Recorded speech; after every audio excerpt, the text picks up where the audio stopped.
Hippoevent Podcast. Let's talk about horses driving sport. Welcome to a new episode of the Driving Sport Podcast by Hippoevent. I'm delighted to welcome Glenn Geerts to this episode of the Hippoevent Podcast. Glenn and his team is already in Stuttgart, where the third leg of the FEI Driving World Cup 2025 and 2026 will take place in just few hours.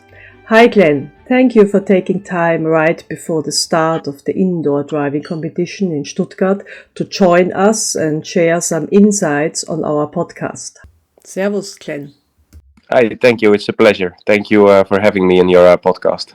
Let's start. Looking back at the past outdoor season, how did the things go for you? Well, in general, I'm very happy with my outdoor season. Although we had a little bit of a difficult start. We started in Kronenberg. I had a really good feeling during the winter trainings. So I was very hopeful and looking forward to the new outdoor season. I also started with the dressage immediately under 48, while in 2024 it was a struggle to drive under 50. So it only worked out to drive under 50 at the World Championships in Silvasvarad. So that was my main goal, to keep driving under the 50 points in the dressage, and that also worked the whole season. So that was one of my biggest achievements this season, I think.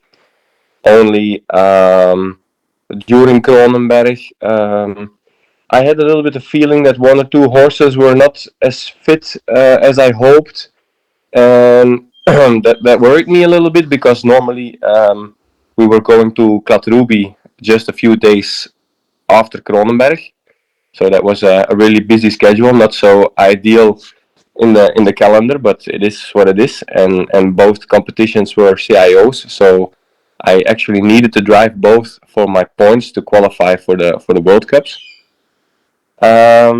But in Kronenberg, I had a feeling that something was happening. In the marathon, it didn't turn out like I wanted. After the marathon, I had a horse with a little bit swollen legs, so I had to drive the cones with my spare horse and my dressage horse, which normally never go together as leaders. So a bit of a difficult start. Okay, I ended up ninth, which in the end was not so bad, but still my expectations were higher. Then coming home on the Sunday evening or the Monday morning, I had a few horses that had a bit fever and were laying down, and so I must have picked up maybe something in the stables, and my horses were not feeling fit. So I spoke with my private vet, I spoke with our team vet, and then we had to make decisions not to go to Klatruby, which was a little bit unlucky, because Klatruby is one of my favorite shows. And also wanting to go there for points. So that was a bit of a tough start. But speaking with my vets, we made the decisions: better drop one show instead of maybe going with a few horses that are not 100% fit, and then wasting your whole season maybe. So we decided not to go to Klatruby, give the horses some rest, recover from Kronenberg. And that was the best thing we did, because the next show was Windsor, and there they were twice as fit as they normally are, and that resulted in a 44 in the dressage, so a personal best, and also a super good marathon, clear in the cones, and I became second after Boyd Excel. We took the gold medal with the team. So Windsor was a great show. And from that moment on, everything went very well. Leiden, a fourth place. Aachen, a fourth place. I think except for Felix Brasseur, I'm the only one that has driven in the top 5 in Aachen before as a Belgian driver. So that was again a big achievement. So really nice season, good feeling. Only then after Aachen and the European Championship, there was a really big gap. And maybe that big gap was not ideal for me and for my horses. I think we need more competition rhythm. I didn't challenge myself enough. I think I didn't challenge the horses enough, so we were a little bit in this comfort zone after Aachen. We had everything figured out. Marathon was going good. Cones was going good. Um, the dressage was always under 50. So I think we did a little bit too much of maintenance training, and we should have triggered ourselves a little bit more. And that's why the result in Leiden at the European Championship was not as we hoped. I think I can say we were one of the top favorites, maybe for the podium, at least individual for top five placing. But that didn't turn out as I expected. It was my worst show since 10 years. I think I was individually on the 13th place while we were aiming for a top five place. So that was a little bit of a okay. Still happy with the results, and I was qualified for the indoors for the World Cup. But that was a bit a pity of ending the season like this. But the next championships are coming. Yeah, already looking forward to Aachen 26. And as you say, there's a new championship coming, and every competition, every season is a lesson, and you have to make mistakes to learn things. And that's okay. It was maybe an expensive lesson at the most important show of the year, but we learned a lot, and now we are awake again and sharp for the next World Championship. Still a question to the last season and looking forward to the next season. Will you driving the same outdoor team next year, or do you have any changes planned? Well, after the European Championship in Leiden, we had a small national show where I drove my fixed dressage horse with three new horses, and I drove the marathon there at this national show with my fixed marathon horse with the three new horses. So that was very positive, and there will be a chance that there will be one or two new horses next season in the team because I feel really like improvement of my current team. Also, my current team is quite experienced, but they also have some age. So again, in 26, Kronenberg and Klatruby are back to back. So it might be that I maybe use different wheelers at the one show and the other show.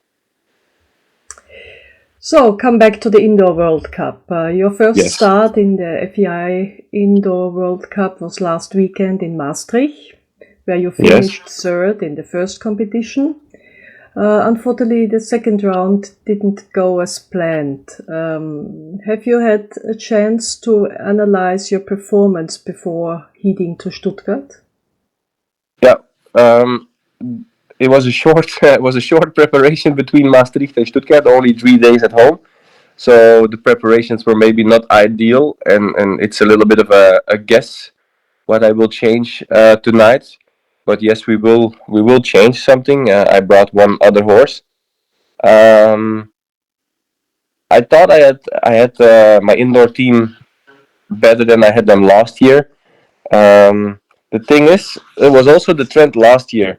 I was always better the first day as the second day. I have one of the of the leader horses. The second day he comes in the big arena. He knows what's going to happen. And the second day also the level is much higher than the first day, and it has to go faster. And one of my leaders, he gets a little bit too excited on the second day, and I think my wheelers and we just can't follow him. He's so fast and so strong. So I decided to give him this weekend a weekend off, and I brought my outdoor marathon horse with me because I think he's very clever, and so yeah, it's like I said, it's a bit of a guess, but we'll see how it turns out tonight. What are your main goals for this indoor season? Well, my main goals were to first try to drive a few drive-offs, because last year was always fourth or fifth and just missing the drive-off with one ball or a few seconds. It was also the year before that I was just not in the top three. So I hope here and there I can drive a drive-off. Would be really nice, really exciting for this big crowd to drive a drive-off. And then, of course, we are dreaming of placing for Bordeaux for the finals. But we have to be realistic, and it's a young team. Last year was their first season, and yeah, this is just the second season. The leaders are still quite young and inexperienced. So step by step, and we'll see how far we come. Coming back to the green sport in the outdoor, you drive big, powerful KWPN horses in the outdoor season, and the smaller, very fast Lipizzaner horses indoors. What are the main difference in training and in your driving performance with such different types of horses? Yes, you're completely right. It's a total different breed of horses. Um, my heart belongs to the Dutch harness horses. Already from a young boy, I fell in love with these horses, and that's really my thing. Um, but they are not ideal for this indoor game. For the indoor, you need small, fast horses, which are very accurate and turning short and technical. Um, Also, I think my outdoor horses they work hard enough during the summer, and it's not fair for them to how do you say this, to be on the highest level the whole year through. They also deserve some rest. So that's why we decided to invest in a second team, and then we were looking, okay, what kind of horses do we need for this sport, and then the Lipizzaners I think are really interesting for this indoor sport because they are small and they are really okay. They are fast and they can get a little bit nervous, but they are also on the other hand really cool. For example, I can think drive with my Lipizzaner team 5 times full speed the course, and still with the prize giving ceremony, they're just standing there and looking around and being so nice and calm. If I would do this with my outdoor horses, yeah, they are digging a hole in the sand because they get so excited and whoa, there's so much public and the music and the clapping. So my outdoor horses are a bit more nervous in that way. Also, if I would drive my whole indoor season with my outdoor horses, I think it would be maybe not so positive for my dressage results the year after. But the Lipizzaners, they are so cool in the head.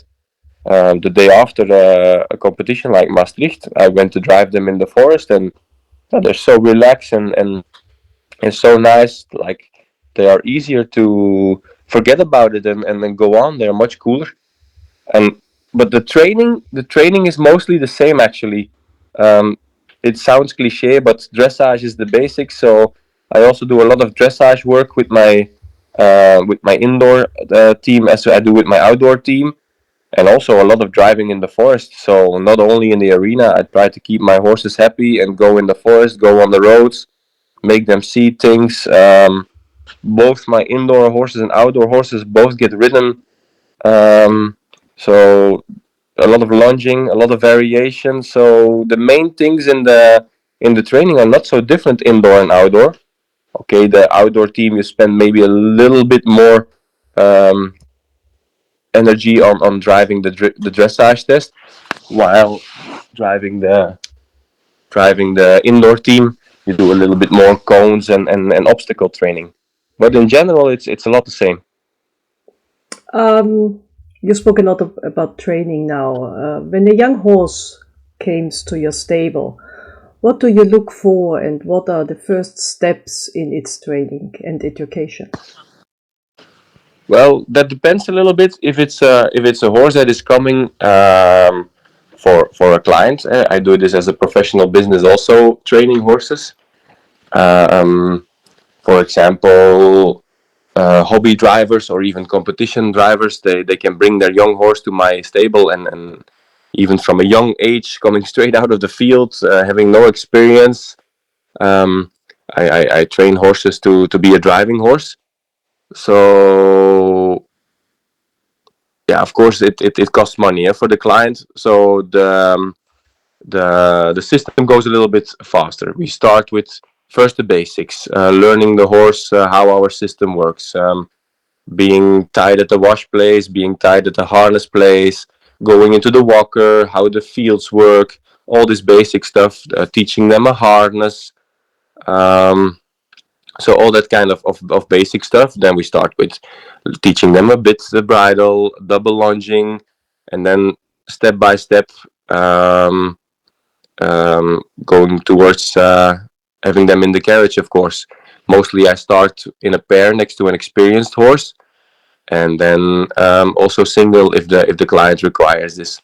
But training a young horse, for myself, I maybe do it a little bit differently. It takes a lot more time, and I'm gonna be honest, I don't often buy young horses for my team because it's always a little bit of a risk. It's always a bit of a guess because you invest a half a year time or maybe a year of time in this horse, and then maybe in the end, if it doesn't seem to have the right quality or have the right character for the international sports, then you lost a lot of time and a lot of money, and still maybe you have to sell this horse. So I try to find young horses for my team, which already have a little bit experience, maybe not competition experience, but already go in carriage, so you can test a little bit quicker what is the potential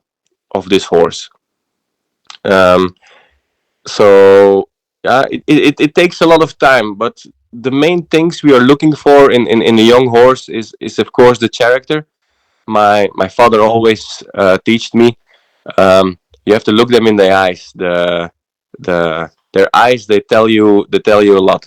It has to be love at first sight when you look them in the eyes of the horse, and that's still something my father says every time when we go look for a young horse. He says you have to look them in the eyes. If the there has to be a sparkle in their eyes. There has to be something bright in their eyes, which conquers your heart, and then you already have a good first feeling, and that is for sure something we are looking for. A horse with a nice character that wants to work for you, of course, has enough quality, has enough movement, that wants to work. But it's like I said, it's a long it's a long way to go before they are in a horse team going on international level, of course. Driving sport is teamwork. Now we are coming from the 4-leg team members to the 2-leg team members. Yes. Team Glenn Geerts is often seen as a strong family team in the international driving circus. How important is that family support for you? Yeah, as you say, the horses are the real athletes. They are really important, but the people around me are even as important as the horses, of course. My parents, they always go with me, and yeah, having my kids, they're also here in Stuttgart. Well, actually, they should be at school at the moment, but for me, that's the most important thing in the end, to have my family around me. That's also not so nice about driving sport, that you can do this with your family. Um, we are honest about it. We spoke with the principal of the school and with the teachers of Marie, my oldest daughter. Uh, we're not gonna give them a fake letter from the doctor that they are sick. We're just open about it and honest about it. That we do this sport at the highest level, and that it's not just a hobby. It's a lifestyle, and they understand it. Luckily enough, the school is really cooperating, and as long as the results of my oldest daughter, because she has to go to school. She has the age now where she has to be in school actually. But as long as her results are good, they allow her to go with us. Okay, every day my wife makes at least 1 hour free to help Marie with schoolwork.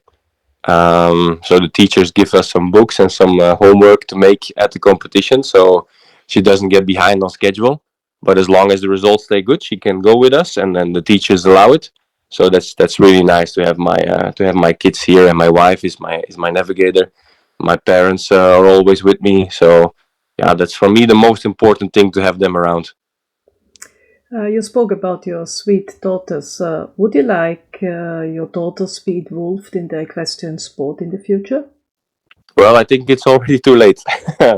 They both have a Welsh pony. They both ride. Marie, the oldest, also did a few small driving competitions already last year in the junior class at a small indoor show. Um, but she's really into riding now, dressage and jumping. She's at the pony club now, so every Wednesday, daddy groom has to go to the training with the pony club. But I don't mind. It's super nice to see that your daughters have the that your daughters have the same passion as you have. But also the youngest, Josephine, is just 5 year old now, and when I'm on the carriage and she comes from school, that's the first thing she does. She comes to the training arena and jumps on the carriage with me, and she also has a little cute pony that she wants to ride. And now we also ordered a new driving carriage, so maybe they will drive pair together or both a single. We'll see. If they don't want to, it's fine. It doesn't have to be driving. I'm of course super happy that they are as passionate as me about being in the stables and taking care of their ponies. And if this changes at a certain age, of course, I would be a little bit disappointed, but I will never force them to do something with horses. If they go do something else, another sport, it doesn't matter. But I do really enjoy that there's so much outside at our farm and being among horses and learning to take care of an animal.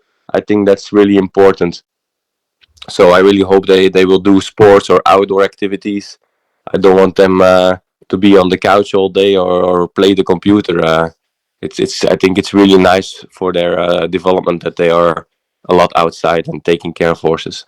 Very nice to hear this, Glenn, and great words. Coming back to the big sport, watching the Belgian four-in-hand team. It seems Yes. you all work really well together and enjoy the sport as a group. Is that true? I think that's the main that's the strongest thing of the Belgian team, that we are such a good team. I already heard from drivers from other countries that they are sometimes jealous of the Belgian team spirit. For example, when we went to Silvasvarat, we made a stop in Austria. We went to have dinner together with the whole Belgian team. We played some golf. Yeah, I don't think that other countries do this together like we do. Um, we are all three, me, Dries, and Tom, very motivated. We have the nose in the same direction. And then now we are lucky with Sam Gees coming up, who is really young and motivated. So a good backup who will also fight for his spot in the team. And his dressage is constantly improving. So yeah, we have a really good team. And it's not only the drivers, also the people around. There's a really good team spirit with the other people from the other teams. And we have a really good chef d'équipe, Mark Quintin, who manages the whole team and brings the team together and is always standing in front of us to protect us, but is also standing behind us to push us forward. It's not just the drivers in the team, it's the whole management, also from the federation, from Paardensport Vlaanderen. We have very good support. We have a really good team vet that is already going with us since 2024. It was Normandy, the World Equestrian Games. So he knows our horses, he knows us. So the team spirit it's the whole group, the whole group of people that makes it so strong, and that makes us such a strong country. But also individually, we are aiming for the highest spot. And if we all do good individually, then of course also the team result gets better, and that only gives you more motivation of fighting for the team, of course. You spoke also already about the grooms. What role do your grooms play in your sport? Yeah, as I say, also the grooms from each Belgian team, they get along very well with each other, and that makes the team, the Belgian team, very strong.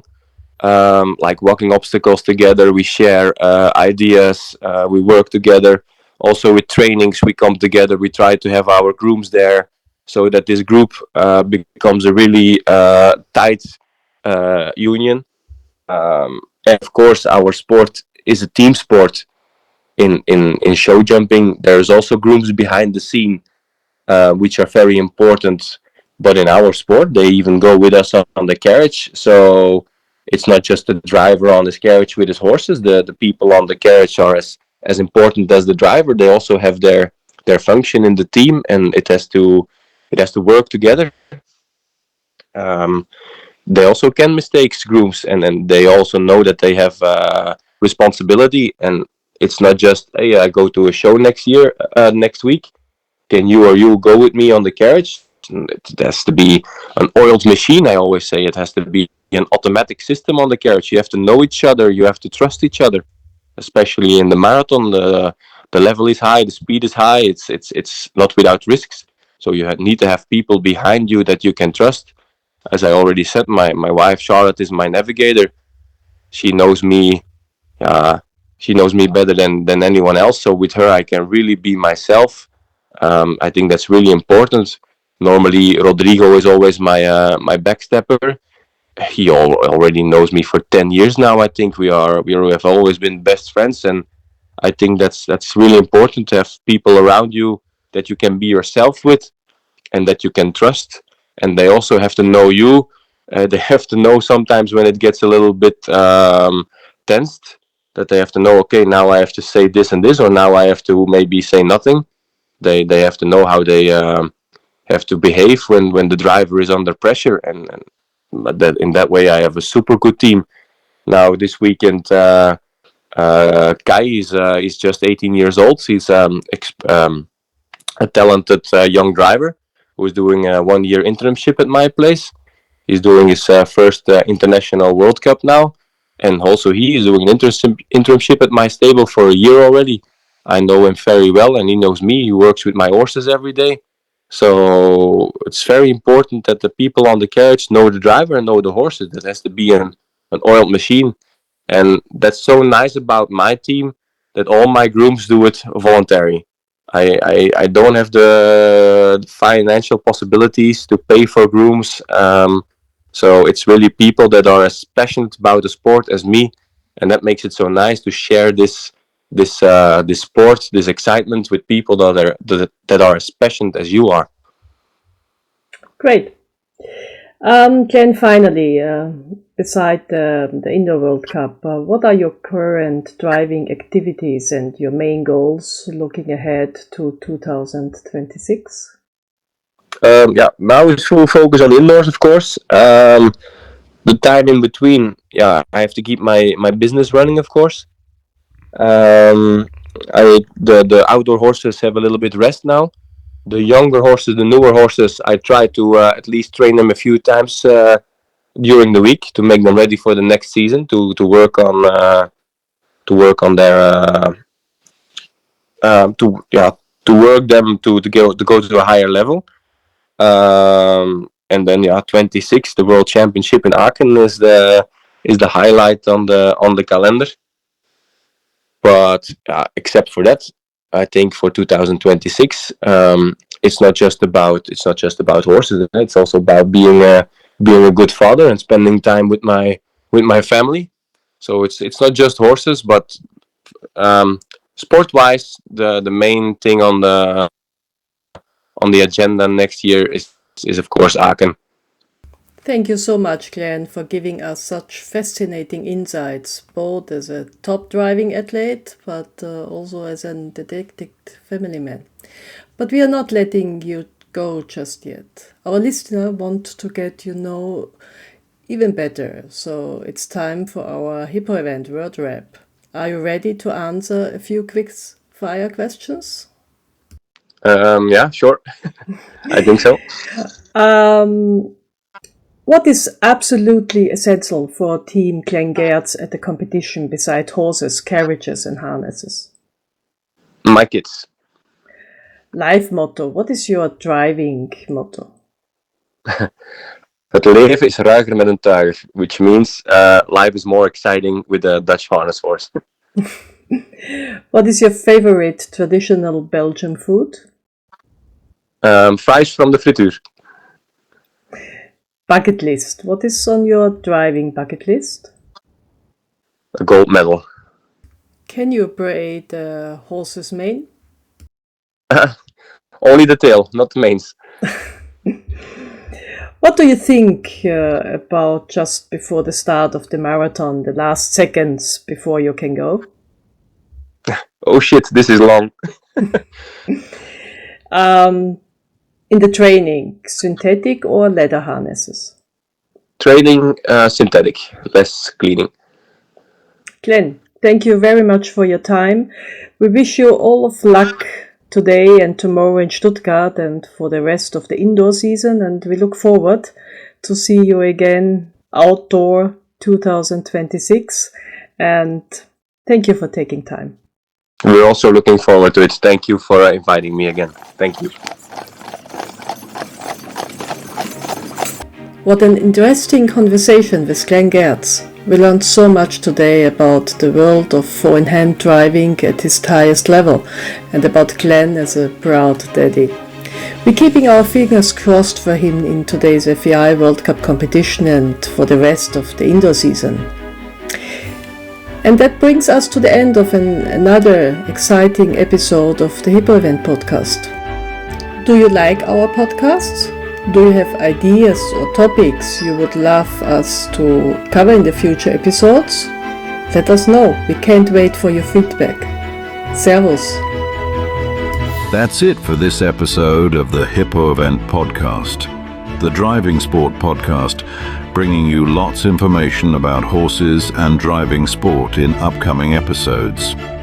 Whether chatting with well-known drivers on the carriage, speaking with experts, or sharing the latest backstage news from our speedy reporter Hippo Happy, you'll always stay up to date with hippoevent.at. If you don't want to miss a new episode and want to stay well informed about everything happening in the world of driving sport, visit our online magazine at www.hippoevent.at. Follow us on Instagram and Facebook and subscribe to the Hippoevent Podcast because we love driving sport.